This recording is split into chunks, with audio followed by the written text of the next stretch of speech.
Yeah. Hey, that's somebody's office right there. In recent weeks, South Africa has found itself at the mercy of unrelenting rains as torrential downpours swept across parts of KwaZulu-Natal, Eastern Cape, and Mpumalanga, leaving communities submerged and landscapes dramatically reshaped. From city streets to rural fields, water coursed through neighborhoods with little warning. Cars were seen half submerged along highways, once bustling town centers transformed into ghostly reflections under murky floodwaters.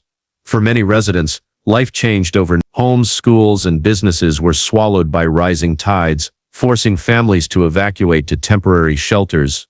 In Durban, one of the hardest-hit areas, residents woke up to rivers running through their living rooms. Emergency services responded swiftly, deploying helicopters, boats, and rescue teams to pull stranded people to safety. Across the province, firefighters, volunteers, and ordinary citizens worked side by side, forming human chains and braving the rushing waters to save neighbors, pets, and even livestock.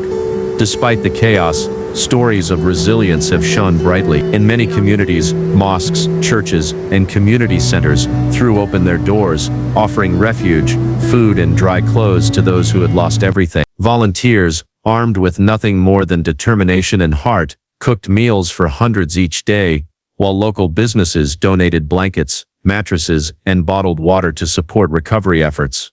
Infrastructure across several provinces suffered under the weight of the storm. Roads cracked and crumbled, bridges gave way, and landslides blocked key transportation routes, cutting off some towns entirely.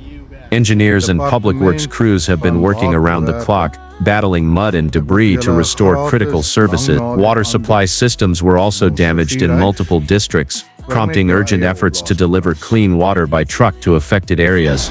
While the economic toll is still being assessed, early estimates suggest that damages could run into billions of rand. Yet for many South Africans, the priority remains helping one another.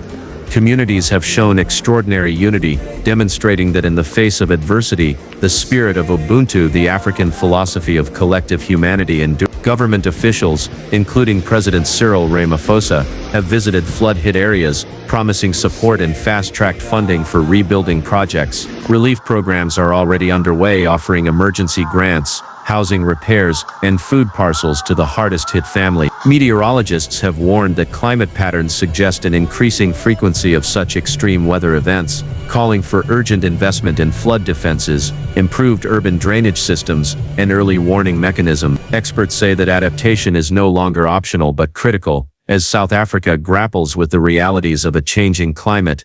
For now, as the rains begin to ease and the long task of rebuilding begins, South Africa stands together, not broken but determined. Communities are muddy, tired, and tested, but also more united, more compassionate, and more resilient than ever before. The floods may have washed away homes and possessions, but they could not wash away hope. Across the nation, the message is clear: South Africa will rebuild, stronger and more prepared for whatever challenges lie ahead.